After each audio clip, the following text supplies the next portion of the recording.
Okay, thank you. Thanks for being here. Welcome, Candice. And Jeff, welcome back. Uh, I'd like to get approval for the current agenda that we have today. I'd say to approve the agenda. Okay, Tom? Fine. Okay, I'm good with it. So we'll check that box. Agenda approval. Amend minutes. Lynn provided minutes for the last meeting. I thought they read well. Does anyone have any corrections or amendments to the minutes? Nope. Laurie? None for me. Okay, thank you. Nor do I. So the minutes are approved. Any conflict of interest with today's agenda from the No conflict members? from Laurie. No conflict conflict. from Laurie. No conflict Okay. from Tom. Okay, I don't have a conflict in the agenda items either. So, okay, we're clear on that. Check those boxes. And first thing on is a Sarah report, but without Sarah, we'll have to bump that down. The list, the plan for the June 22nd meeting, which will be a general meeting of the Neskowin CAC. And so I think I will probably just provide that what the results of today's meeting and the plan for Sarah's two presentations. And Lynn's having a hard time logging in, she says. So I can provide that report on at the June 22nd meeting, unless someone's kind of excited to present a report. I'm happy to share those opportunities to report to the general public. I wouldn't deny you of that pleasure. Okay, so I will plan to do the report at the June 22nd meeting, the content of which we will kind of determine today by what we're able to work out with Sarah, and also somewhat of we need a kind of a plan of publicity for the June 29th and the second. So the June 29th meeting is Sarah's presentation of Land Use 101, which will be the main piece of that meeting, and questions and answers regarding that from the constituents at the meeting. And then for the July meeting, which we don't have a date yet for, that will be regarding the Senate Bill 406 housing law and what we will need to know about that. So that's what the gist is going to be. But we also have on today's agenda an update from you, Tom. And so if we whatever that is, we could include that in the report as well. But I don't know that it's reportable yet. I've begun the process of changing, turning the outline that we had in PowerPoint into actual text. I ran into some problems with, I hate Microsoft Word. Okay, get that out front. So I was using Adobe InDesign, which I use for a newsletter I publish. Yeah. Didn't really work. It's just not Really? behave itself. So I am just today changing tools. So LibreOffice is what I'm looking at. I'll do it in that. And that's exportable to various formats that other people can read. But so I'm tool challenged at the moment. But I think I've got good ideas on how I can change the relatively complete outline into and some actual text I'll basically keep the same 4 major bullets, make those sections.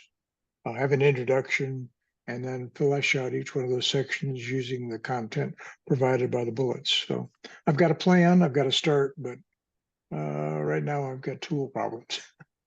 Okay, I understand. would love to use FrameMaker, and if anybody would love to finance me for Toolmaker, I would. I'm sure it's not more than $1,000 a month. So, Okay. Well, that's more than our budget. Total. So, okay. Oh, forgot about budget. Yeah. oh yeah, that thing. Yeah, I think 300 is the most we can get from the county, and I think Mark can update the budget, but I think the whole budget for the CAC is like $100 is in there or something. Okay, well, so what we have to look forward to is potentially in by the second meeting in July, we might be able to provide people with the vision and the values statements in a form that they could then see while we're working on the ordinance, implementing ordinances and such, so that they have that should be in their toolbox or should be in our toolbox, so that when we're doing the ordinances, we have the vision and values to refer to. And then if there are things in the ordinance work that require a value for our recommendation, we'll have to generate additional visions and values to fit those ordinances. So that will be an ongoing exercise, but if we could have that that document in the next month, that would be helpful, so that when we're working on the ordinances, we have that tool. I think that's reasonable. Yeah. Okay, that's good news. Thank you. Let's see, we still don't have Sarah. Well, Candice, you're the public comment person today. Any general comments or observations that you wanted to share with us today?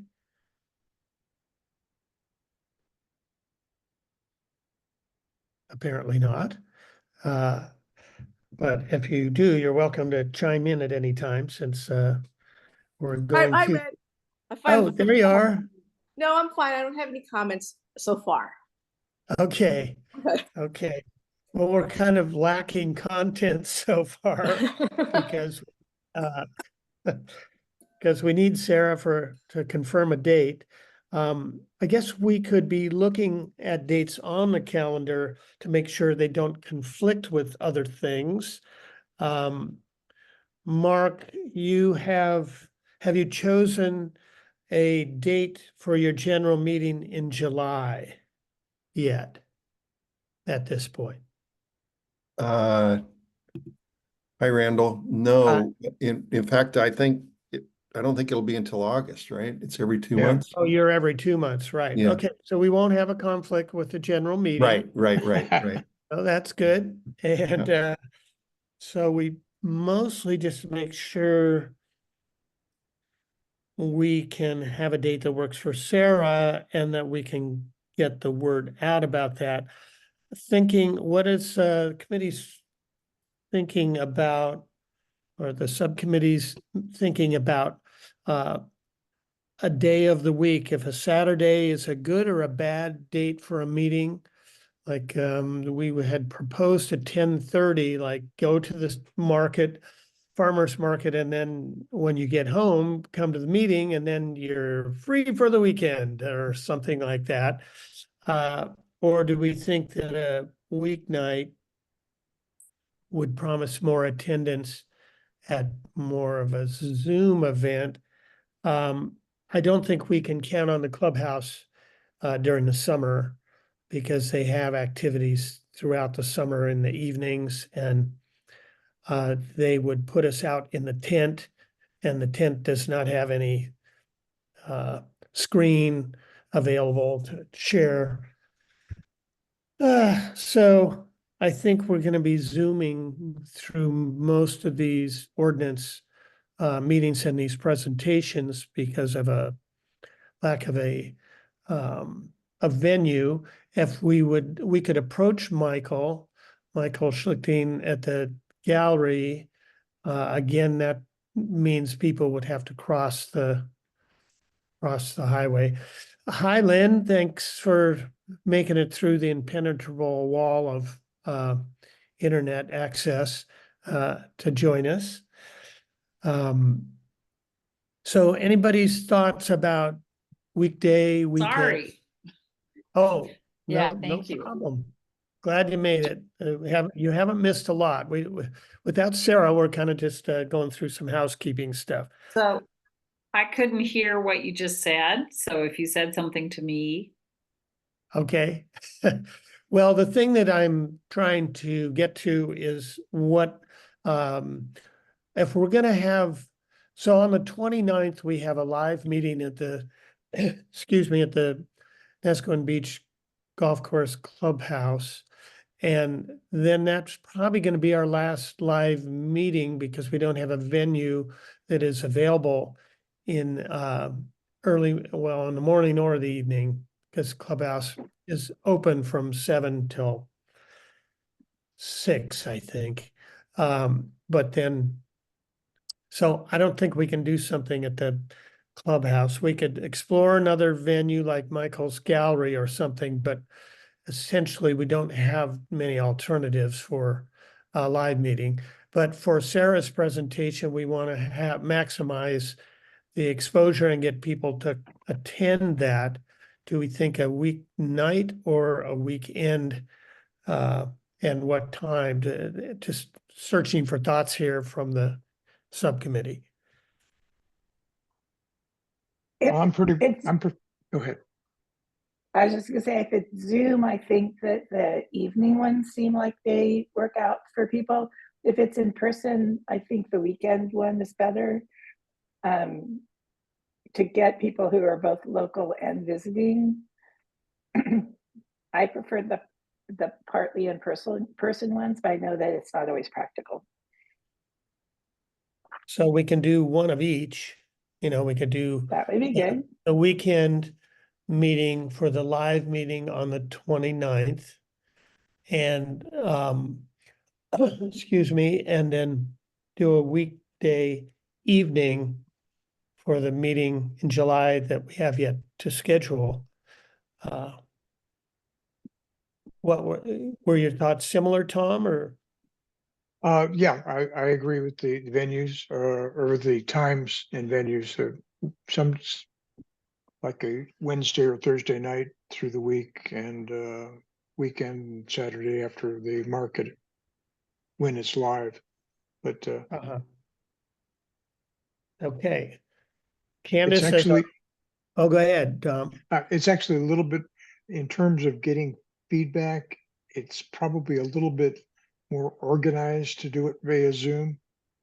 Yeah. We have a little bit more control and a few less side conversations that tend to derail things. So in Yes. terms of actually working on stuff, Zoom is slightly better, although it doesn't feel as good. It's for getting stuff done, it is better. It's functional. Candice, as a public member here, what has been your experience or what input do you have on the public meetings? I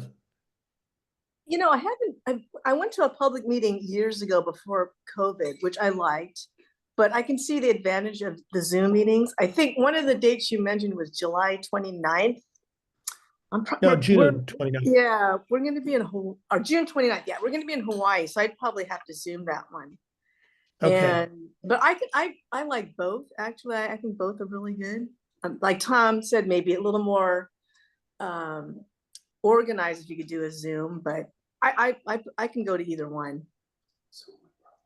Okay. Yeah. Well, we'll do one of each and we'll see what the results are. I mean, both the meetings coming up are presentations by Sarah for the most part, and then we will be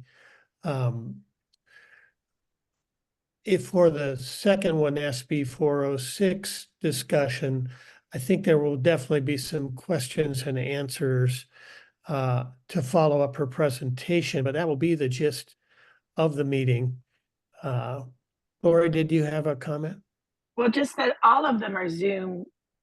Yeah, All they're of them both are either in person or hybrid, right? So no matter what, right. the people who aren't local can see it. Right. So we always have the Zoom component, but the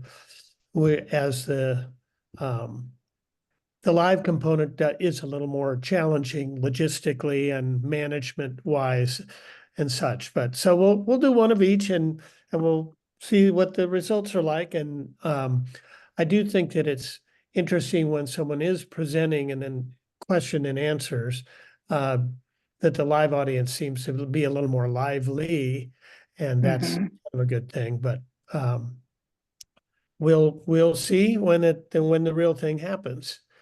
So Sarah said she's 10 or 15 minutes off schedule, but it's about coming up on 20 minutes. So I hope she can get here in a somewhat timely way.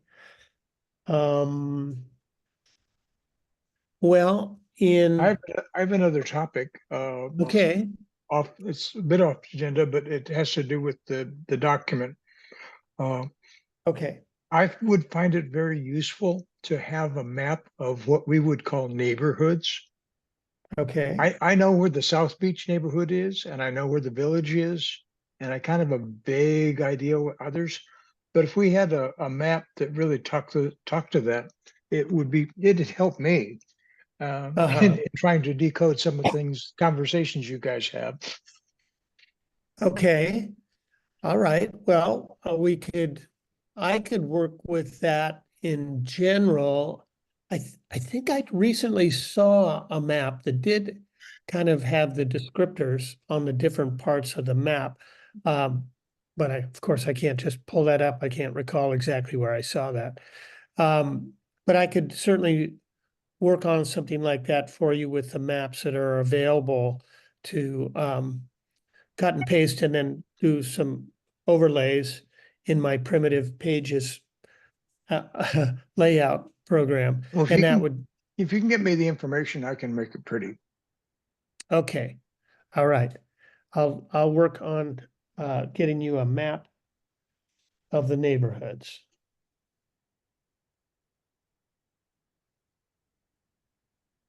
Okay. And that could be useful for many things. So as far as July and dates, since it's going to be a Zoom meeting, and our meeting on the 29th, we'd want to probably give it at least a week. Or we could do it later that same week. I guess Saturday is the 29th, so the following week, maybe Thursday. Oh, that's 4th of July. There we go. We're running into challenges immediately. So let's think maybe Thursday, the 11th as a starting point and see if people have conflicts with that or if that is kind of an open date for the subcommittee anyway. Or, and I don't have the whole CAC thing in front of me, but since they're not having a general meeting, and I think we're the only, oh, there's Sarah. Hi, Sarah. So,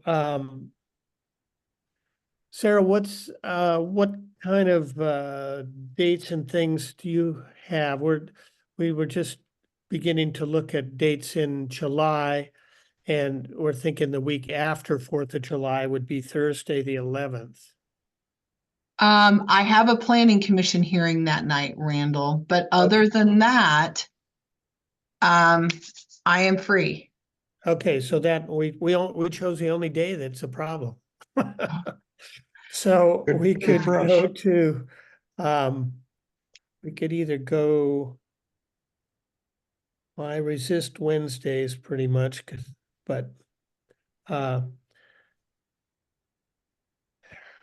How about, well, Tuesday the 9th? The 9th, let's see. July 9th. Yeah, that's open. Okay, how about other committee members, subcommittee members? Usually this- Tuesdays, go ahead. Go ahead. Usually Tuesdays are a problem, but I'm gonna be out of town anyway, so it doesn't make any difference. Oh, okay. Lynn, Is this for the meeting with Sarah to talk about the housing bill? correct. Okay, sorry, I had trouble with my internet. So we're talking, I think it's important for Tom to be there because, Oh, I can be there. I just can't. I normally have an in-person meeting that night. I don't have an in-person meeting that night, so I'm free. I'm sorry, I didn't, okay, wasn't clear. okay, so we're talking Tuesday the 9th, is that correct?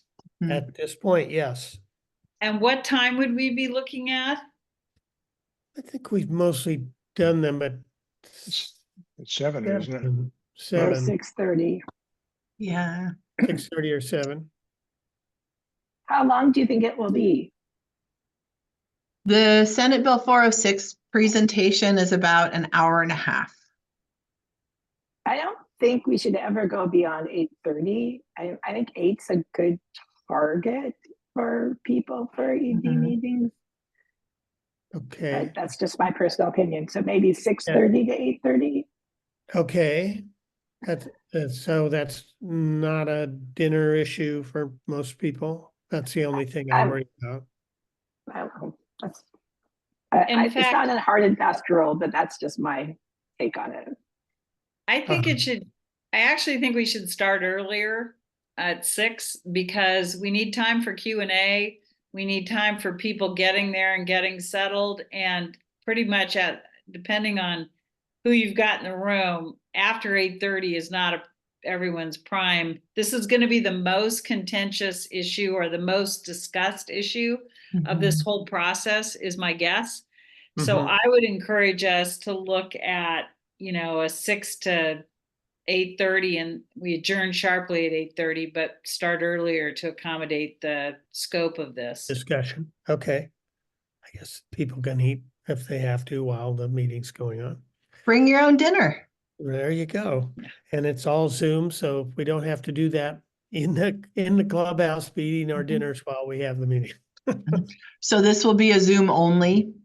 It is, we don't have a venue. Okay, that's totally Um, fine with me. All right. And does Tuesday seem as good as any other day for getting people to attend? I mean, I think they either do it or they don't, so. Okay, so we have Tuesday, July 9th at 6 PM will be our meeting date, and we'll start to shake the bushes, try and get people to know that that's happening, and encourage them to attend to find out about this important new Mhm. law and how we fit into that. Mhm. Okay. All right, well, that And was, we'll want to advise people up front that the presentation is an hour and I think Sarah, you said an hour and a half. So the presentation itself is about, well, it depends. So I've given the presentation to Oceanside, so you guys will be the second. I had people asking questions as I was going through the presentation. So, if we want to do that, that's fine. Or if you want to hold the questions until the end, I think that's better. yeah, I would say probably, I'd say probably an hour and a half for the whole thing. 2 hours at most. I can't see us going over 2 hours because it's pretty cut and dry, but where it starts getting into a deeper conversation isn't about what it is, it's how it relates to the community. Right. Yeah. So that piece of it is where I think you're going to find the focus of the conversation and the questions. Right.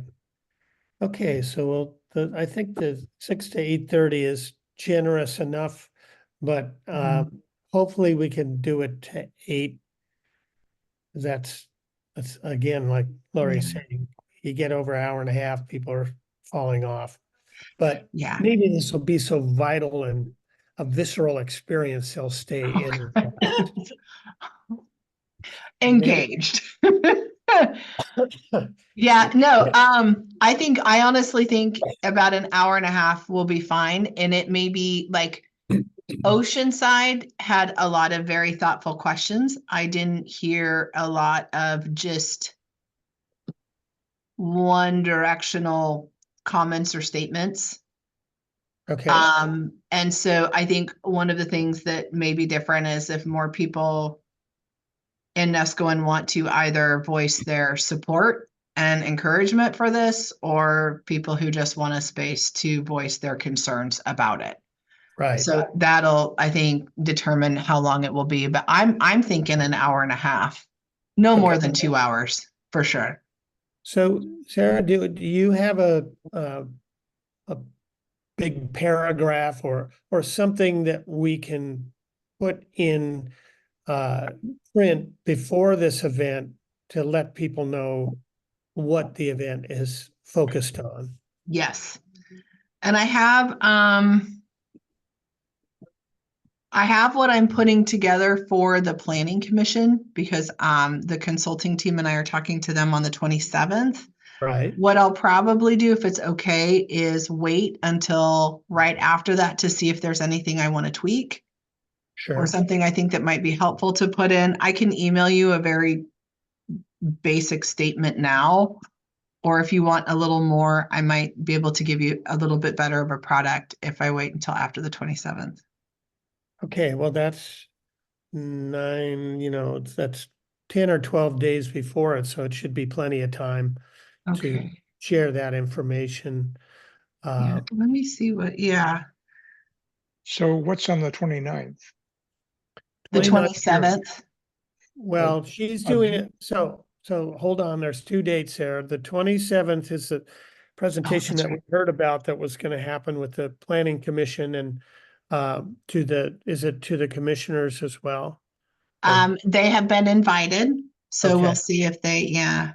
And we were thinking that we would try and be a fly on the wall at that to get an Sure. orientation so that we would know more than other people the night of the event Yeah. in July. Mhm. And then the 29th is the Land Use 101 presentation that we're gonna put together, that Sarah's gonna present as well. So, Okay, so Yeah. I just didn't, I had confused the two. well, Okay. that's reasonable. They are 2 days apart and they're kind of in the same ballpark. Okay. But ours, so hopefully that's clear enough now. And the 29th meeting is a hybrid meeting at the golf course, right? Correct. Okay. We still have the live venue for that one. Great. So that'll be at that time.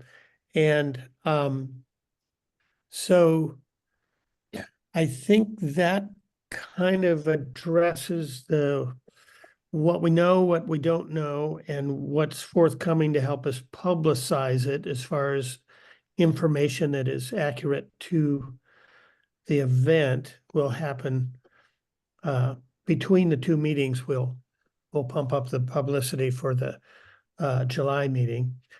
So, and Tom will be further into being able to present the vision and values kind of by then into that week of the 9th or so. So that will be available. So that, Sarah, the magic question is, will Lynne and Guy have Mhm.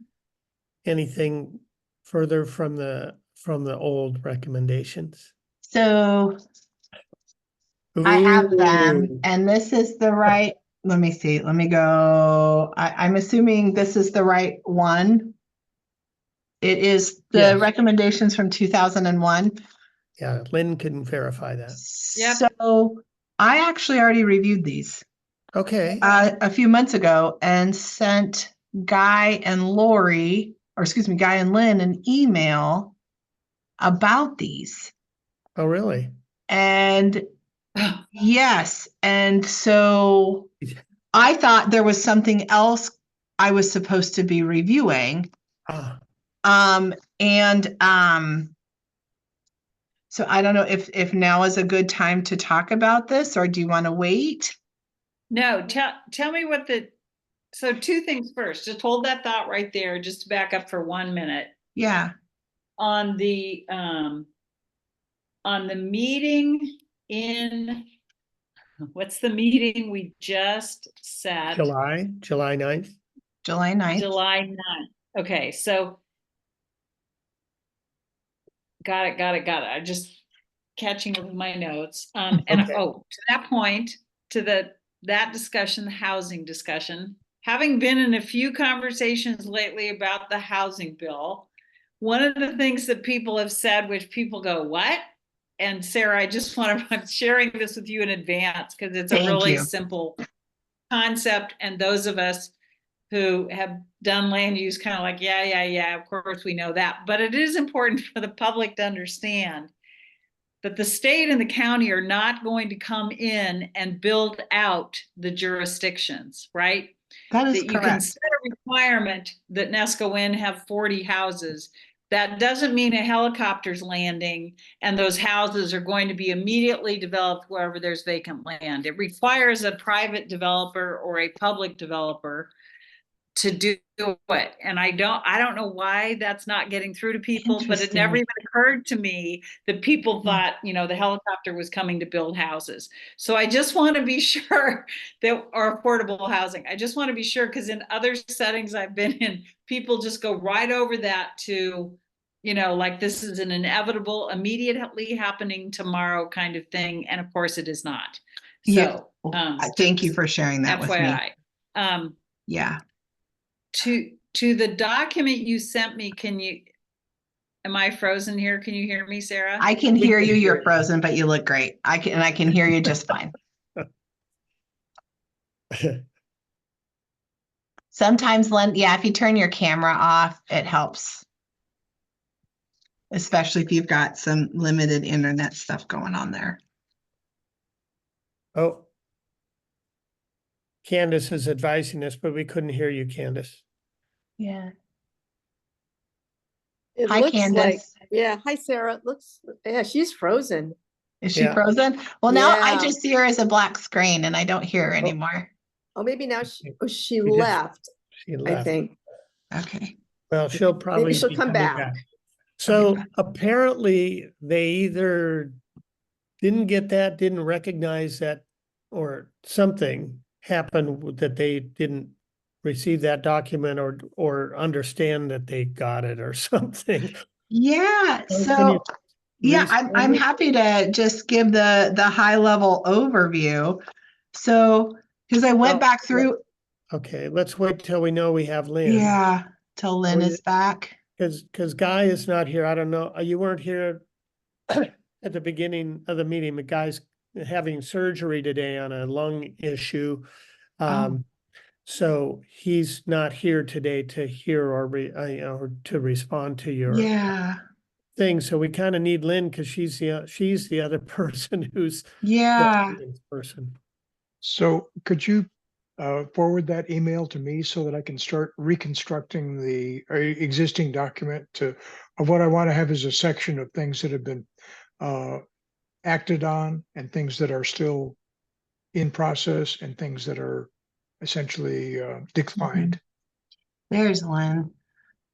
So can you hear me, Lynn? Yes, now I can hear you. Okay. So before I just want to make sure, because I actually went back over the last couple of days and have opened every email from Guy to make sure that I'm looking at the right document. So Lynn, if you can help me out here, what I'm looking at, the title of the document is Recommendations from 2001.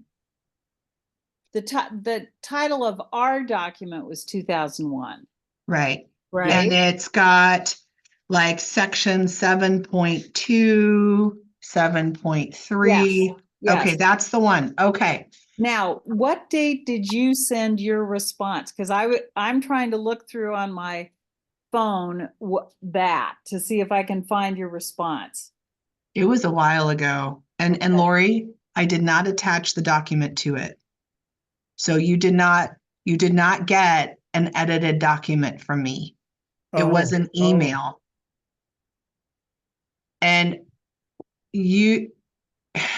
so I talked to Guy about it, and I thought we were on the same page. He and I ended up having a conversation. So am I correct in that this document is the one that has section 7.3 general land use policies? I want to make sure before I start talking about this that I've got the right document. It was it was recommendations from 2001. Right. Okay. From the community plan. Right. Okay. So, and I let him know, and I'm trying to find that email. So I talked to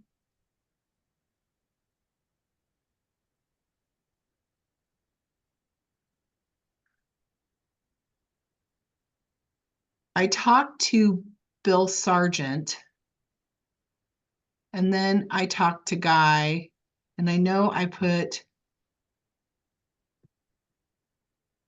okay. So the long and the short of it, if I'm looking at the right document, we cannot remove a bunch of uses. So the recommendations in the 2001 document talk about removing various uses that are listed in Neskowin zoning districts. It includes removal of the PD overlay zone where no new commercial development, resorts, hotels, and motels could be allowed. It talks about deleting conditional uses that are housing focused. It includes deletion of recreational campgrounds. It includes deletion of farm and forest uses. That is not something that we are going to consider. So, and one of the things that we had talked about is that when we start looking at removing uses from zones, you have to be very careful of unintended consequences, right? So deletion, remember, Lynn, we had this conversation, deletion of uses. You don't want to get out a bunch of uses that are allowed. There's a reason why those have been listed in these zones. Right. And when you remove them and they go away, they go away.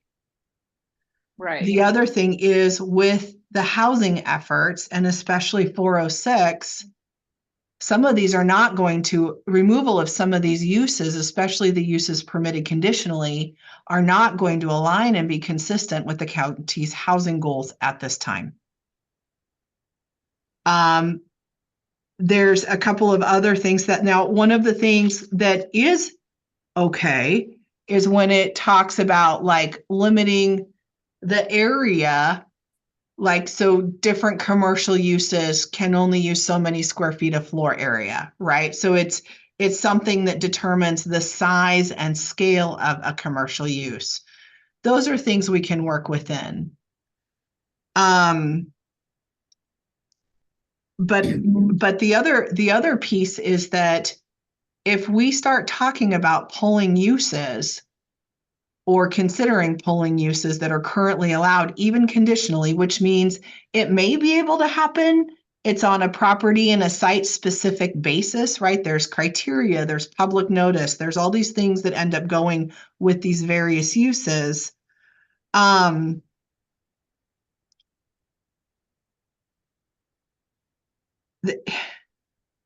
We would have, basically, by deleting uses or proposing to delete uses, it is putting the county in a position of a takings claim, where a landowner who has the ability right now to pursue a development, if we propose to remove that right and that ability, Then we're looking at takings issues. We could be looking at more Measure 49 claim issues.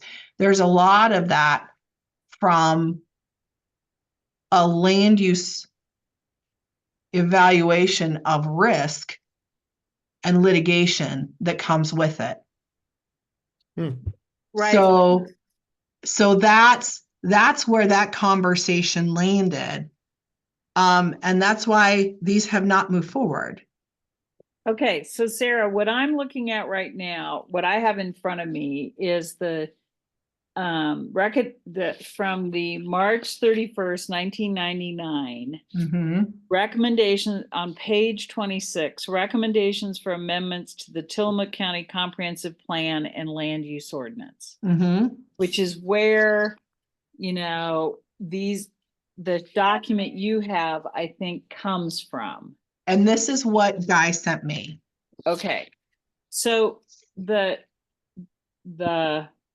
and it's really hard to have this conversation without Guy in the conversation. Right, I understand. Because Guy and I had a lengthy conversation on April the 10th this year about kind of what was the goal, what's the goal of the changes, and what's the thing, you know, my orientation was kind of, if we haven't heard from the county in this long, why does it matter? I mean, I'm cutting to the chase. And in 1999 was a lifetime ago in my mind.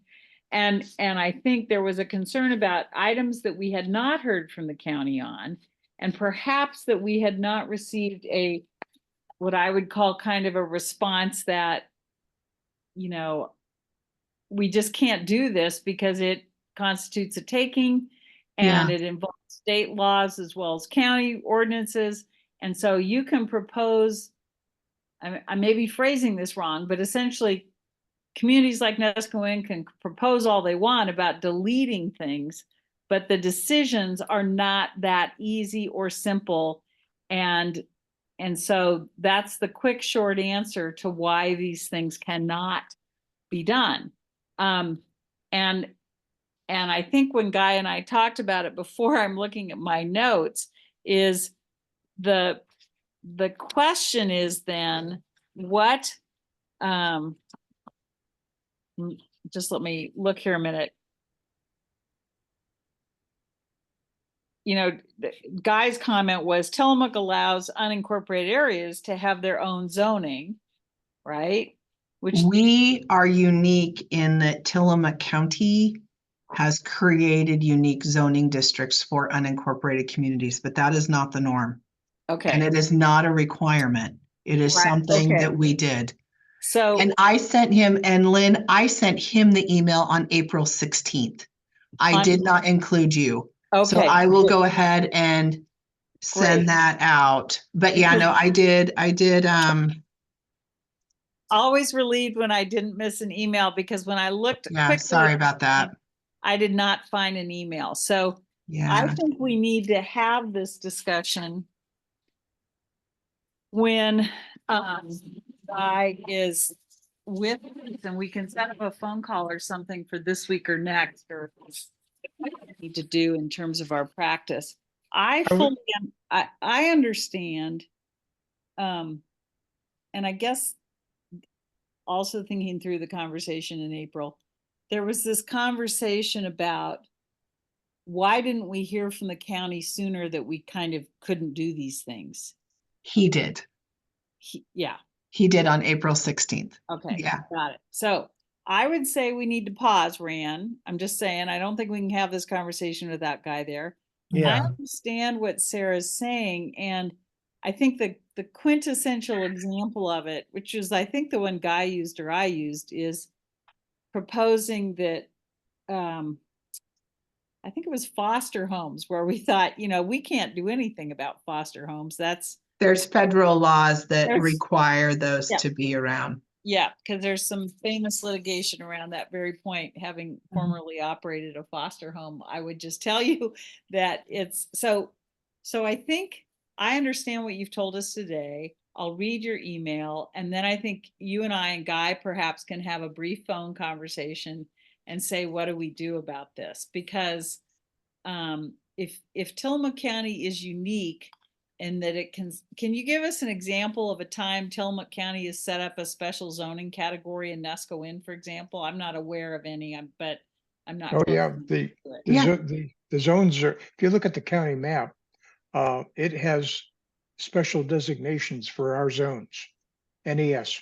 Right. So, and the most recent one was the Neskowin Coastal Hazards Overlay Zone. Right. So that one I did with the community and finished in 2015, 2016. But I just, it's But isn't it related to the unique geography of Neskowin and the specifics of Neskowin's environment? So in that instance, with that overlay zone, yes, and the county was happy to be a partner and shepherd that through. Right. But, we're talking about underlying zoning districts. And in fact, we just finished the final litigation from that overlay zone piece, I think a week or two ago. Wow. So when it comes to when we start talking about removing uses and changing things, that's a big deal. Yes. And, so I would say that is going to be outside of the purview of this process. Yes. And so, and a good example of that, maybe or not, Sarah, you can tell me, but so, because Guy and I in our conversation on April 10th covered the fact that wetlands can't be, you just can't take on stuff that you don't have control over. Right? No, and like all the natural resource stuff. Right. But when part of the rationale, as I understand it, is that part of when you take something out, not only may it be affected by other things that you don't control and can't control, but also that taking things out has been a strategy in the past to create exclusionary zoning. That's exactly right, which is why we have to be extremely careful with what we're doing. Right. And it may, just for all of us on this call, it may not even look like exclusionary zoning. It's like, we don't want any turtles or whatever. I mean, there's some great cases, but I think, Sarah, are you receptive to just you and I and Guy having a conversation after this meeting, after I've read your I would love that. Okay. Yes, I would I will love set that. Yeah. I would like to, because there was he and I had another conversation. We had a planning commission hearing one night, and the hearing ended early. So he and I had a few minutes to chat after the hearing was over. So yeah, so Randall and Mark, I thought I had missed a different document of, what I was supposed to be looking at and what was happening. But no, I actually responded to him on April 16th about this. Okay. Okay. Yeah, so that's why I was like, I'm coming, because he and I had a conversation after one of the committee meetings out at the clubhouse. Right.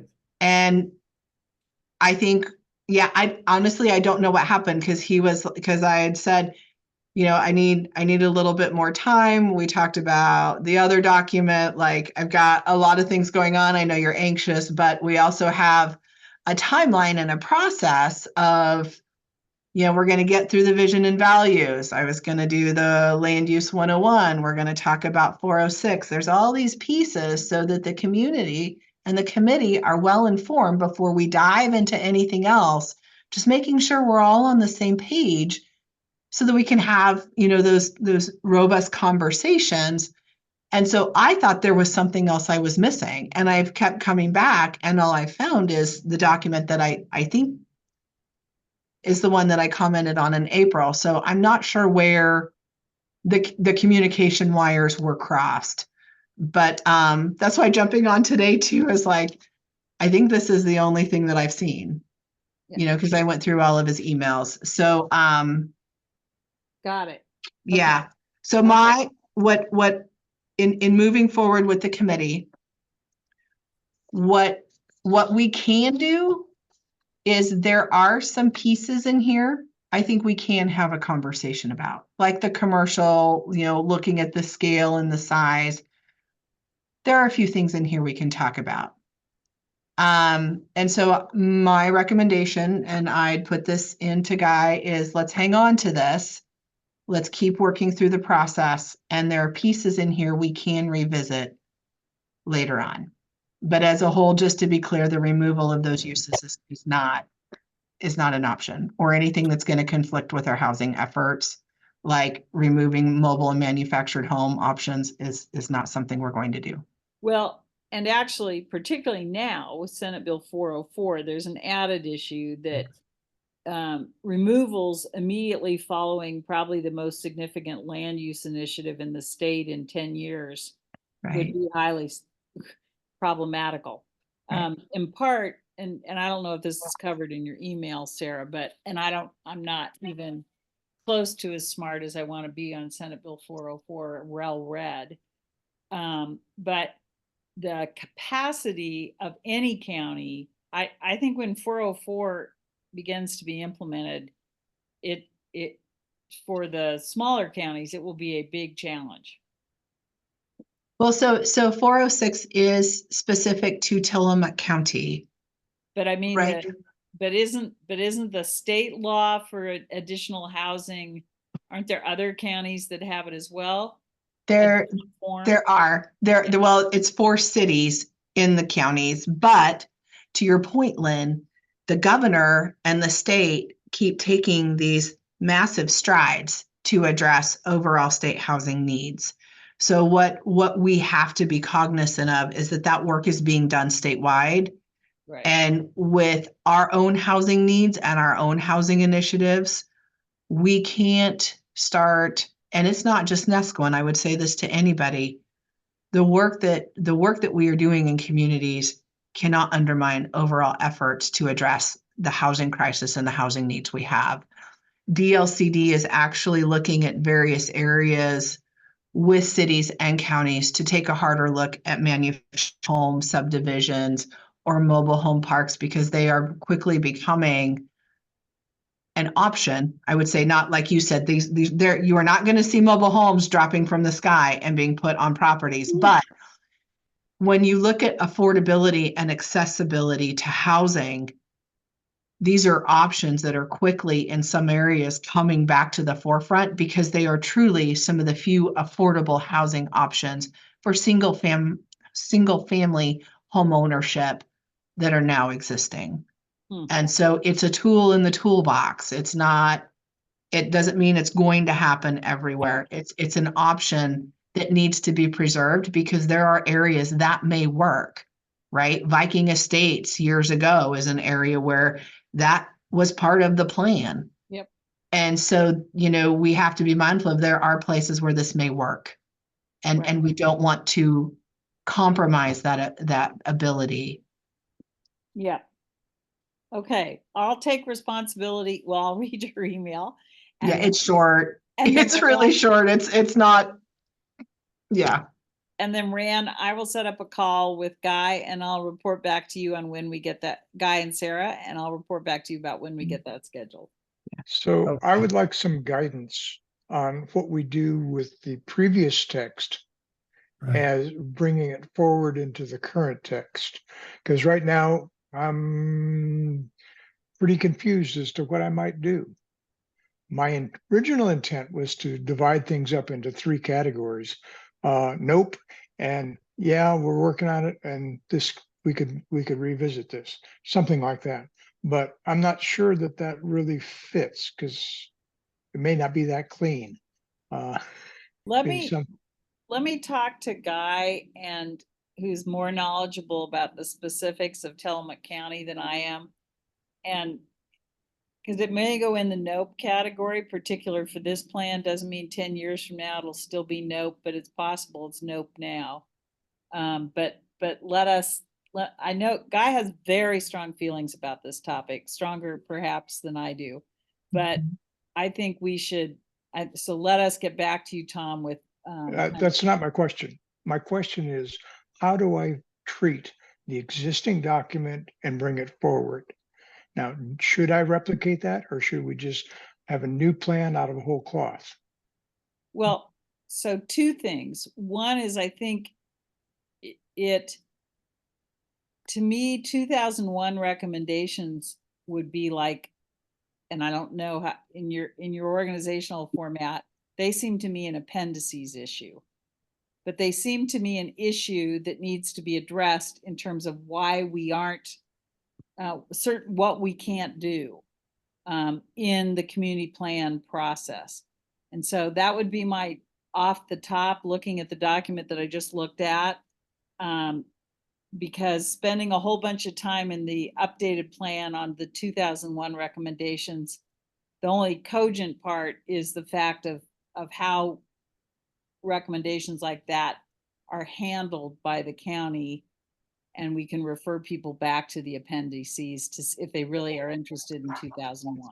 But that's To me, that's a separate document. If we have something out of whole cloth, then we have a separate document which says, here's what we've tried before, and here's what's, this document as it stands now is a polyglot. It is just all over the place. Yep. And it's going to be confusing to the reader if you have a set of recommendations in one place and then another. So I would like, if it's okay with you, Sarah, that it would be a separate document. This is where we were, and here's what happened, rather than including it in a plan. This is really a result rather than a plan. I'd like to keep it in terms of being a plan. No, yeah, I appreciate Sarah, that. I see a lot. Go Well, ahead, but I think I really want to just to do service to Guy because he's really into this. Yeah. Tom, I don't feel like we can give you a final answer today till we talk to Tom. To Guy. Yes, Laurie? So I would like to loop back to the fact that we have been telling every member of the public that we are reviewing the current plan and we are updating it. We are not making a new plan from scratch. And I think whatever documentation we make has to honor that, or we need to go back to the public and say, we're doing something different than what we said. And it makes me uncomfortable when I hear that we're going to just scrap a major part of the old plan and say, oh, we decided that this wasn't practical. We're not doing this. We've come up with these other things.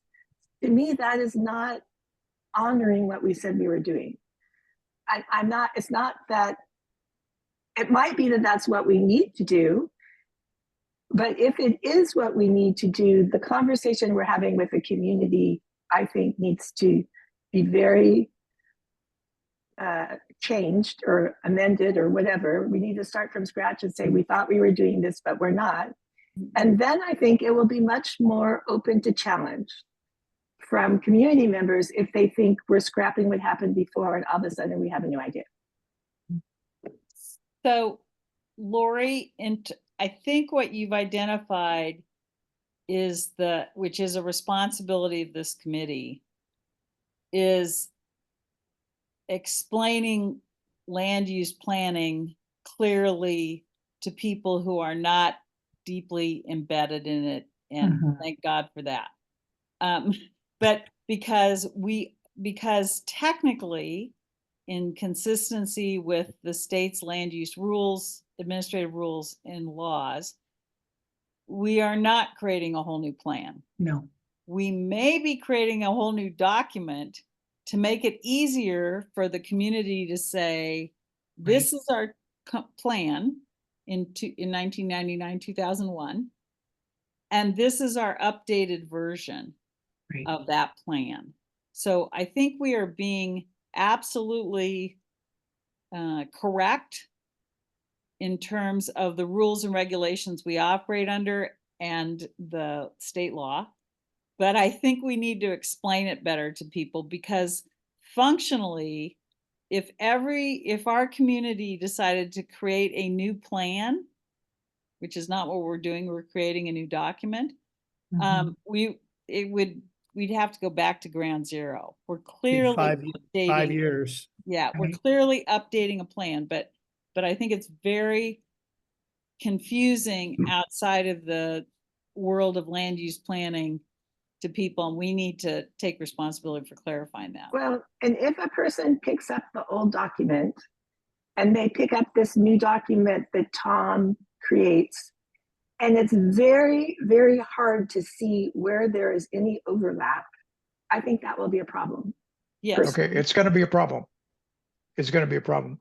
Unless Well- you'd rather not have it done, which case you don't need me. Well, what no, I don't think that's true. I think we just need to be cognizant, and you, Tom, need to be cognizant about it, that we need to somehow, well, Okay, express I'm not a what land was use, important. I'm not a land use expert, said that many times. I am a document expert. The current document is not useful in terms of it being readable to somebody who is not really schooled in the art. I wanted to make the document readable and accessible. If that's what you want, I can do that. So If you want things tacked on to what's there, anybody can do that. Right. I think we can do this. You know, I can't resist ahead. the reference to you being the King James version of the Bible, Tom.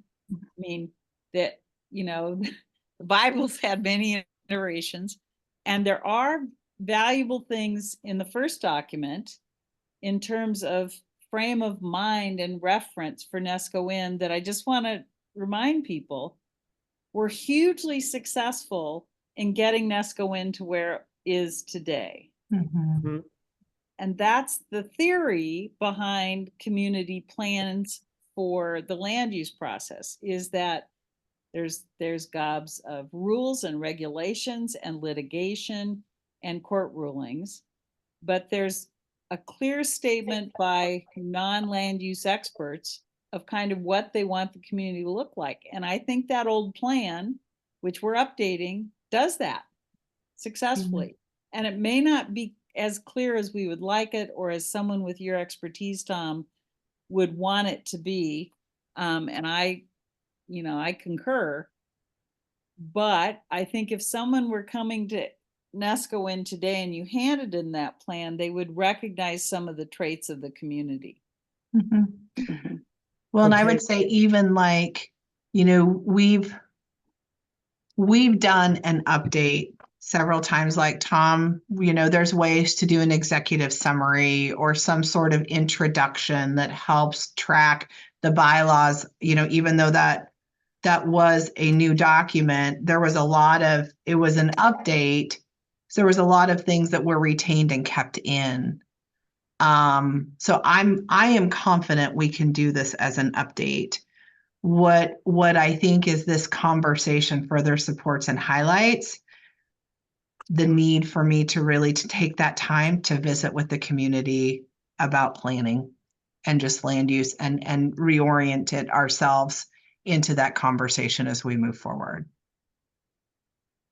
And I think we demonstrated in the values and vision process that we can look at and bring new thinking to similar thoughts from the past. Now, as to, I admit my ordinance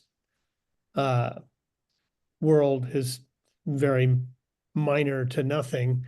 But I do think that the document will be a more functional document for anyone to read. And the core of it is going to be the vision and values. As to how they pertain to the ordinances, that's a critical element.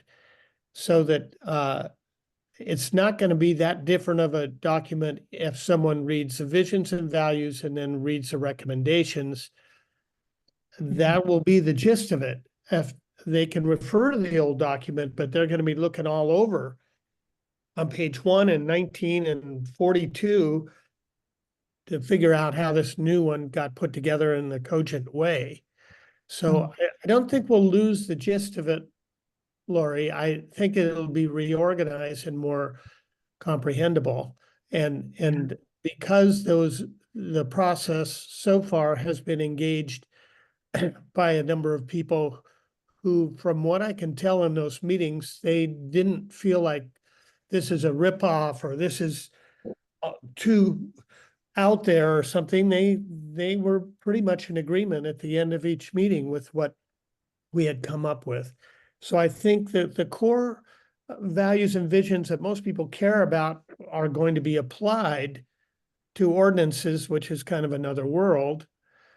It's going to be okay if it's clear the way the values relate to the ordinances. That's going to be the key relationship is, does this relate to this? And if Tom can organize in a way so that that's clear how this relates to this, there may be specifics within those ordinances that are new or different or we didn't know anyway. I still think that it'll be something that is easier for them and more clear rather than something that's confusing and doesn't relate to the past. So And I appreciate just- what you're saying, Laurie. I'm just saying, I think it can still work because the foundation is there now. Well, the mapping from the bylaws original to the newer bylaws was simple. It was pretty linear. This goes here, this goes here.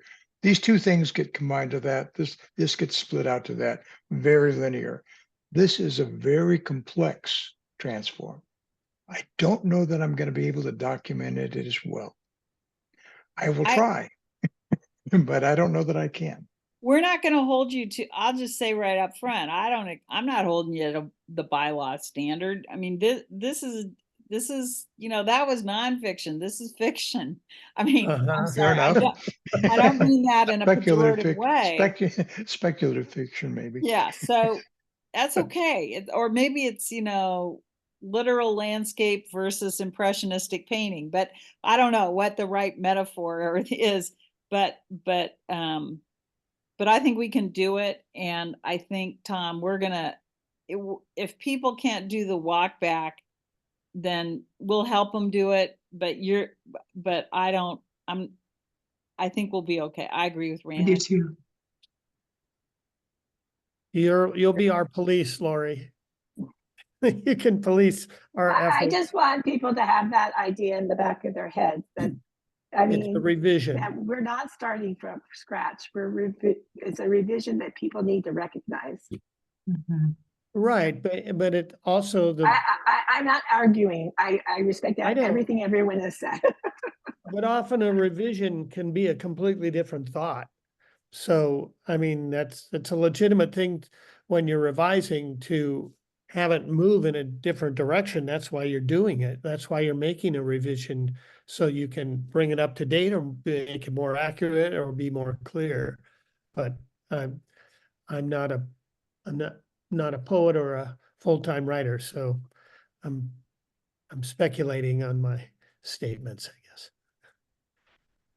I just want us to come closer than how the New York Times described the latest version of the Broadway play Cabaret, which was, if you hadn't seen the first one, you wouldn't recognize what's going on in the second one, that they were not, that even the playwright was probably disconcerted, perhaps. I have no opinion. I've not seen the new one, but in any event, it needs to be recognizable as Neskowin and Yes. reflecting our values.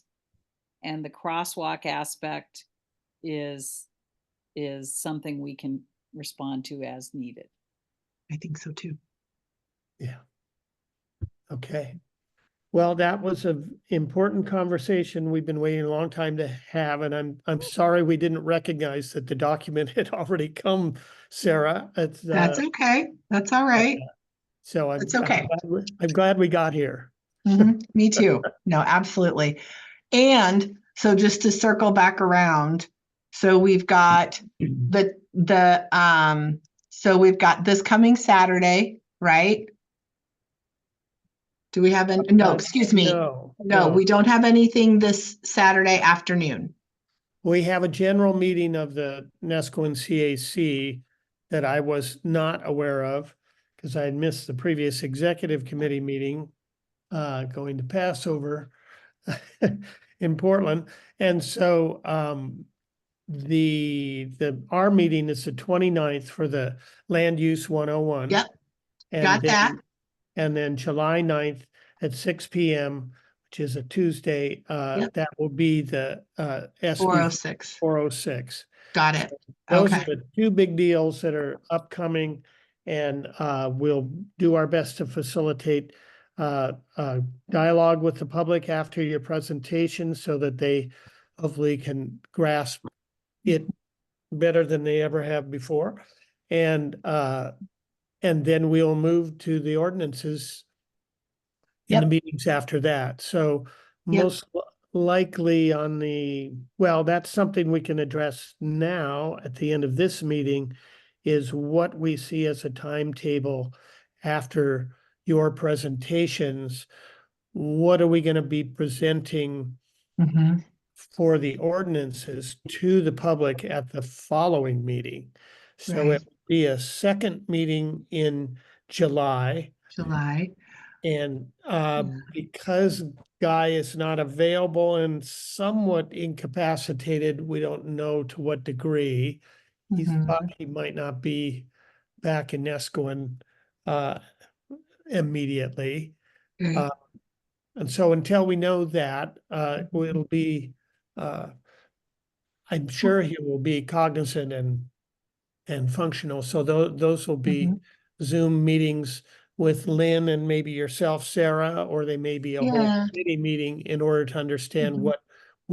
what about the ordinances will be presented as the beginning of recommendations.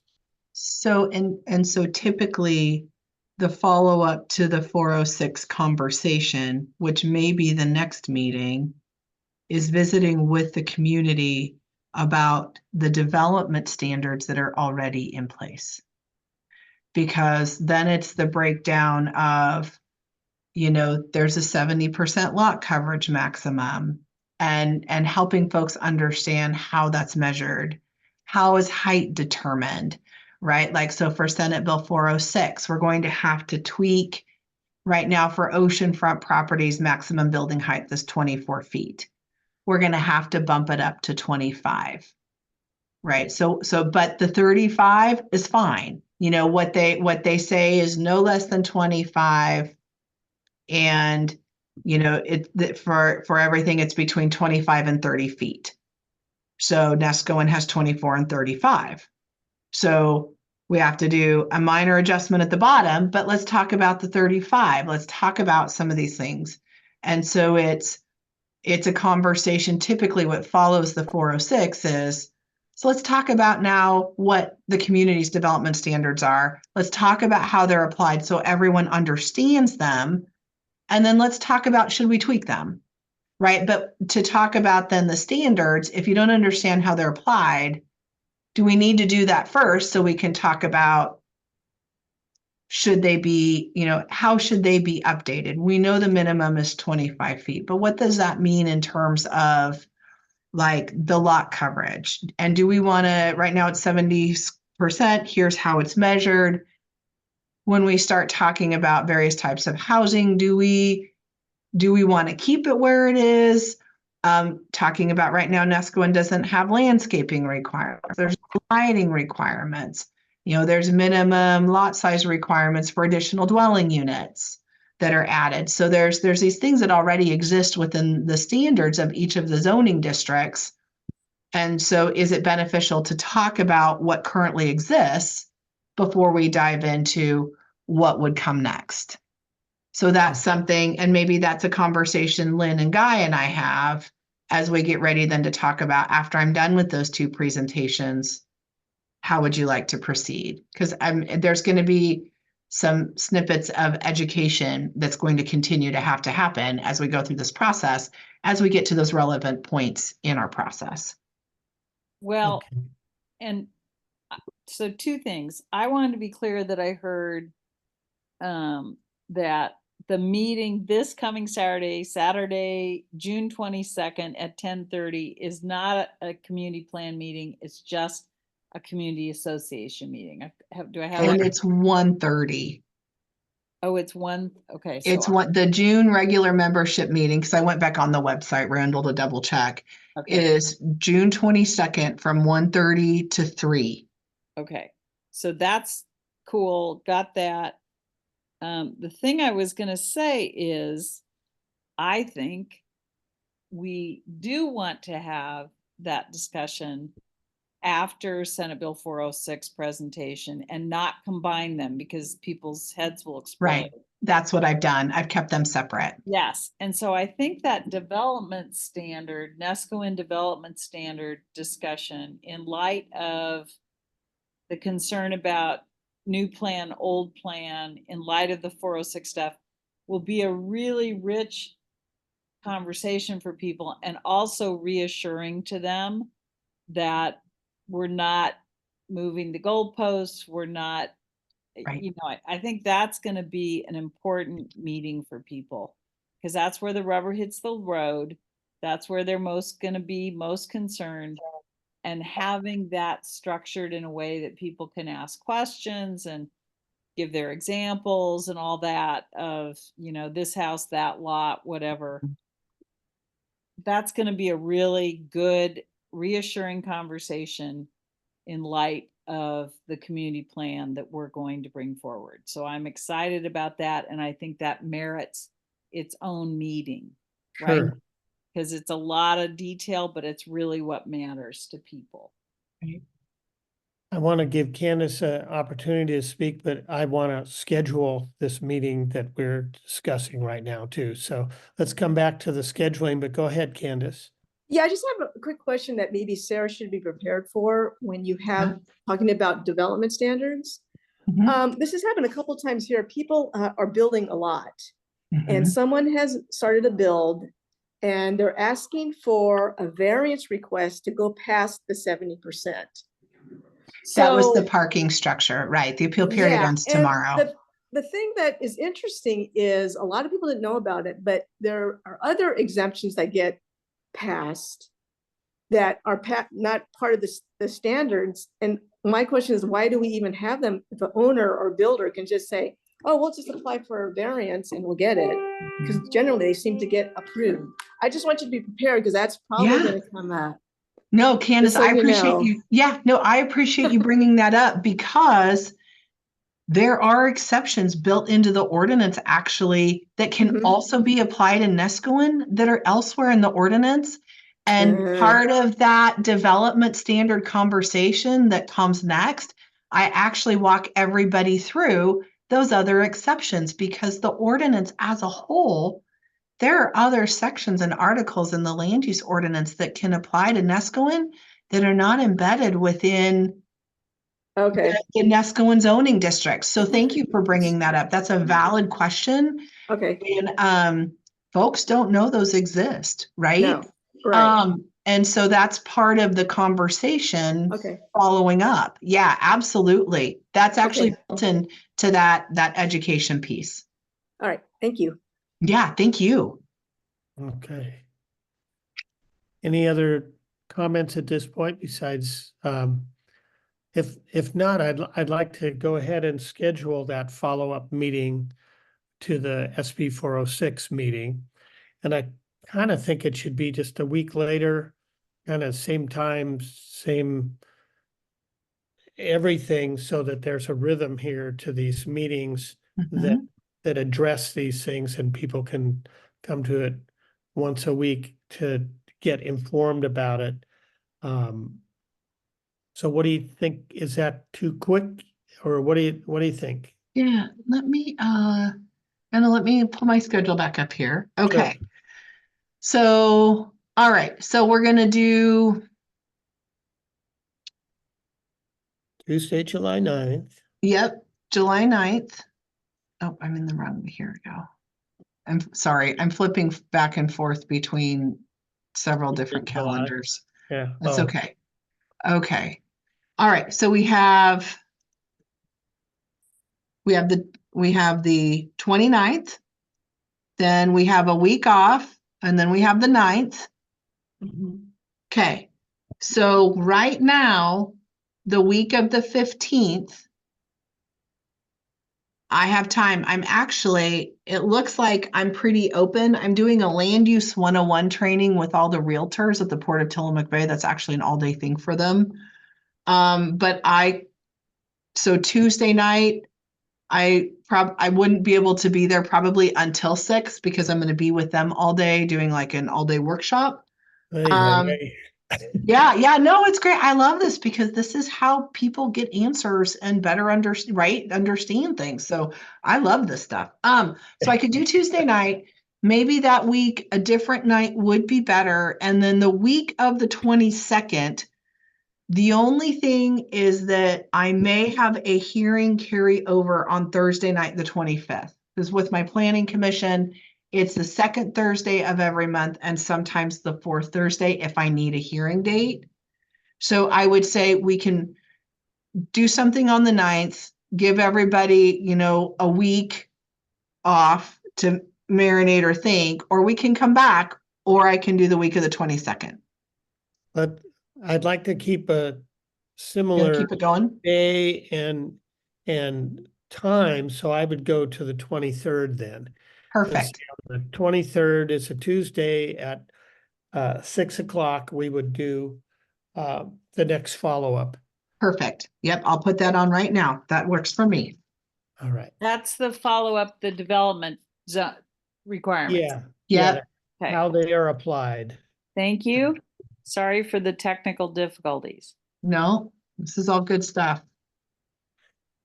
23rd. Okay. p.m. And I'm still gonna fish around and see if we can get another live meeting. But I just don't, it's a little hazy whether people will cross the highway, have a big adventure across the highway to go to Michael's Yeah. gallery, because it's so difficult to do. Are you So, being facetious? Yeah, I'm challenged by people who don't go to the farmer's market because they don't want to cross the highway and they don't want to get in their car. And I go, Yeah. okay, and they don't want to go to the school. It's like at a foreign land or something. But I didn't Randall, make sure it's well attended. I will tell you because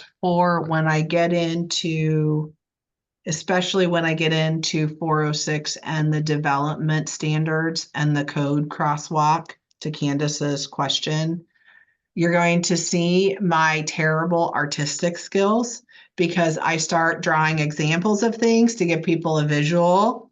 And my poor skills are probably the most entertaining part of the whole thing. I'm not sure how I could put some slides together. But you will get more out of it More if we entertaining. can meet and definitely more entertainment if I actually have a space where I can almost like a classroom setting with a whiteboard. So Laurie, I got more sheets and we're going to burn the ones that I use because I'm embarrassed by my drawing skills, but definitely if we can do that, it'll be much more effective with all of you. Okay, I think let's do that. And on the 29th and the 9th, I'm gonna maybe ask the audience now how we have a live audience today on the 29th. How many of you would be willing to cross the highway and do it I haven't even gotten permission yet, but I want to investigate and get a direct response from the crowd. And then we'll do it again on the 9th. And then if we can, we'll do it at Michael's on the 23rd. Perfect. And So, please feel free to say, you can see how terrible her artistics, you- how ironic in an art gallery, I'm going to be Right. the one who's going to be drawing. I mean, oh my goodness. But yes, no, whatever. Yeah. we promise some. Would people be more inclined to cross the highway if we had safety patrol there? If we had wore yellow jackets and held So out a flag? the market has investigated this, and if anything happened, the safety patrol people would be liable. Oh, okay, never mind. So it's a problem, unless they're grade school kids with helmets on and everything. They're really tough on it's really weird that way, but we can set up all the same props from the farmer's market that have the sign with the flags on it, say Mhm. pedestrian crossing. We could have people, asking people to slow down, we can do that. It's just if something goes wrong, then you go, well, we tried, and they go, oh, okay. I'm done. Could, so we used to meet in the fire hall. Sometimes they take the trucks out, which I don't think they'd have to do, but there's that small meeting space in the fire hall. We used to use that and people came because they could walk on the same side of the street. Could I talk to Chief Ader? You could, but I think people are living there now. That's the difference. They're living in the fire hall. There's at least 2 people who live there, so that it's always manned Right. and occupied for first response and stuff, things like that. So that's Oh, for a public room. And and that's the yeah, difference that happened. I mean, he could pull a truck out. It probably won't be that cold on a Tuesday evening. as I say, yeah, the winter meetings in there used to get a little dicey, but Right. So we can explore that because people are used to coming there for the big community meeting. Uh, I actually think that's a there's more well, dangerous. the thing that deterred us from doing it was that the internet is sketchy, and Yeah. then so then you're losing the Zoom call on and off, and it gets wacky. So that's the problem. We're trying to accommodate a lot of things, and if one part of it doesn't work, then you lose the That's connectivity right. between the 2 aspects. So it's challenging. So, but I'll we do have good internet at Michael Schlichting's. Yeah, he's set up. He's I 21st century guy.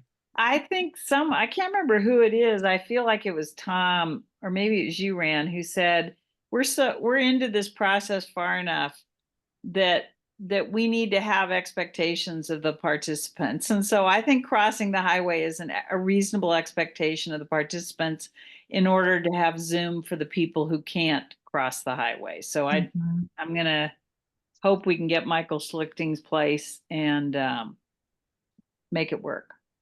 Okay, so hopefully we won't have some other thing going on there. That would probably be the biggest reason he wouldn't do it. And we'll have to do some setup,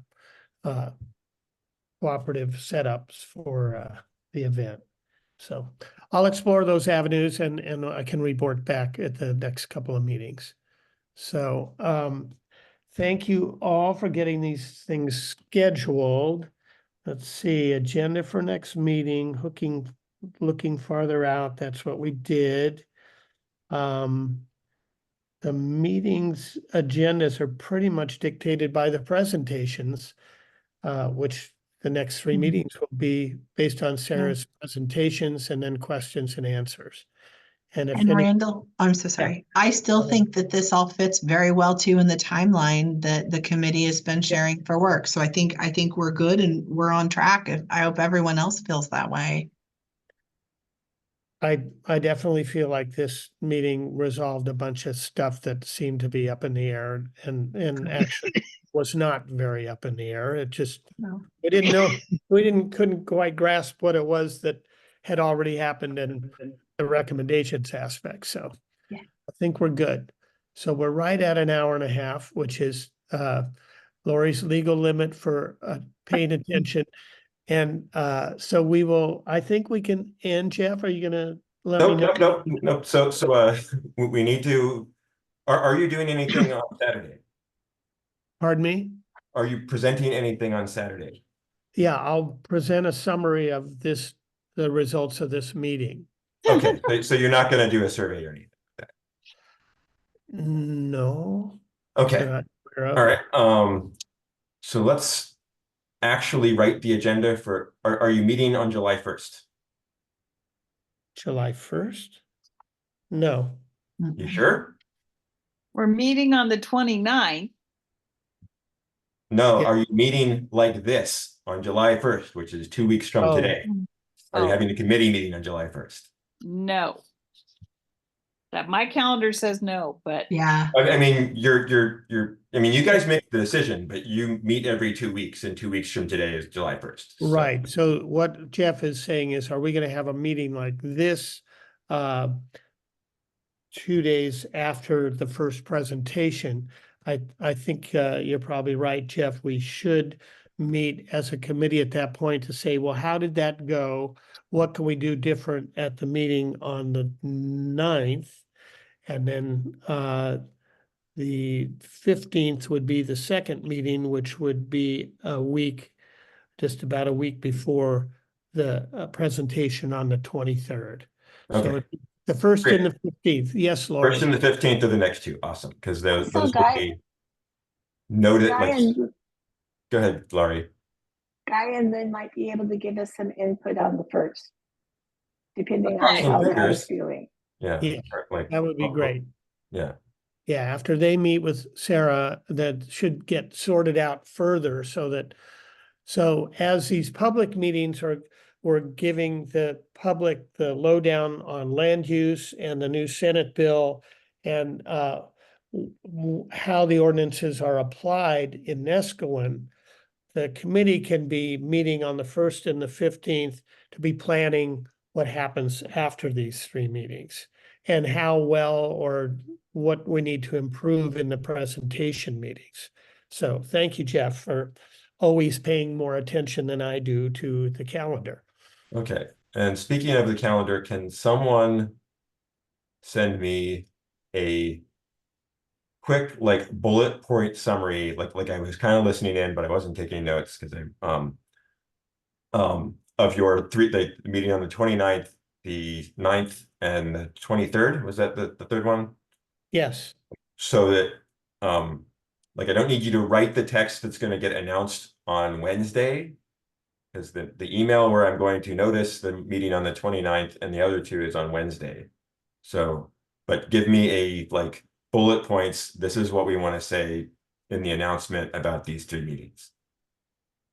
so So we Just- might need a prompting, we might need something from Sarah to be most clear. And remember, the one that's the 23rd, you can be the vaguest about because it'll get announced. There'll be more chances to announce it. So my notes of this meeting, which are going to be a little chopped up because of the technological challenges, but you said you want a little bullet on the 9th, which I can do. yeah, your notes might be sufficient, but just like Okay. they need to be enough that I can write an announcement based Yep. on. Yeah. So the 9th, the 23rd, and what was the third meeting you wanted bullets on? Well, 29th, 9th, 23rd. So like so I know that, yeah, like I right now I vaguely know what the 29th is Yep, about. I but can could do just, that. like, yeah. I can Okay. do the 29th, 9th, and 23rd Good. in my notes of this meeting. Okay, and I will ask questions if And they're you not can- clear. Yeah. But that notice will go out Wednesday. So like if you can Yep. send it like say tonight or tomorrow, that would be great. And as usual, I'm gonna make sure we prepare the agenda for the first right now. So that we because that has to be noticed too. Like that's also gonna get noticed on Wednesday. So Right, so you've got the standard welcome, agenda approval, amend minutes, conflict of interest. And then we will have a discussion of the meeting, the 29th.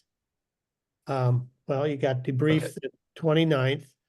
okay. Is there anything any So- follow-up from the discussion about the guy and like you were talking about, if Guy is back, we want to talk to him about the 2001 recommendations. Is there anything like that?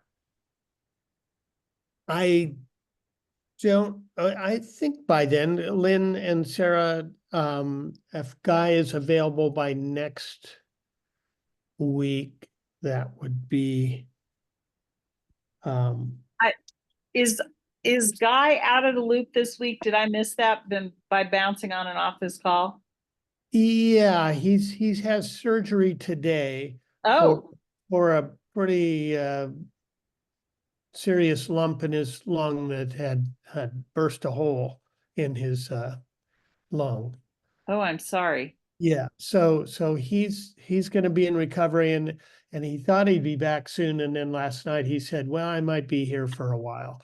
So I think that he'll be clear and conscious after a few days,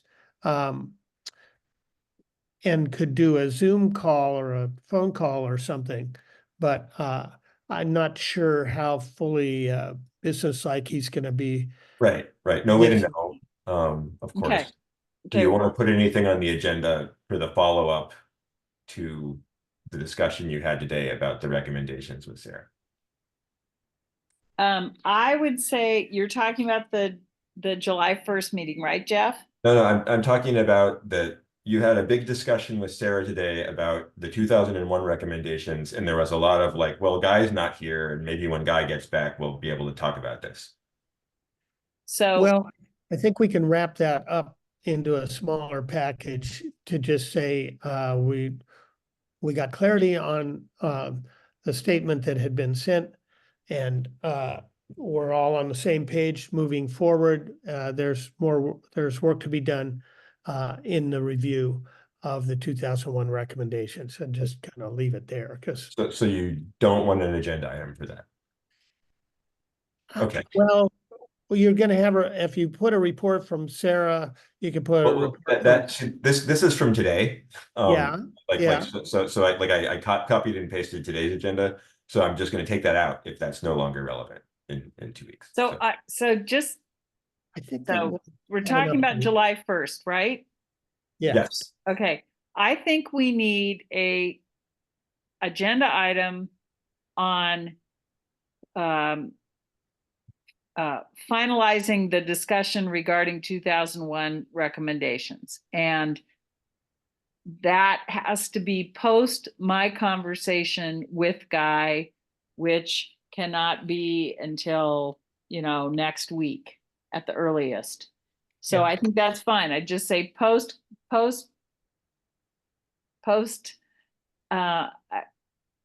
2001 recommendation discussion post conversation with Guy. Yeah, I think you got it. That does it. And should that be first or after the meeting discussions? I think it can be wherever, earlier in the agenda, the better. Okay, I have it first. Okay, that's good. Thank you. I think that works. Okay. And let's keep checking in with Tom, see how he's doing as we go along. That's couple weeks away. Tom, you think you'll have an update? Have purchased your software by then, or? No, I'm not purchasing software. Okay, good. I'm getting open source, but I haven't yet figured out how to use it yet. I just Okay. downloaded it a few minutes ago. What did you download, Tom?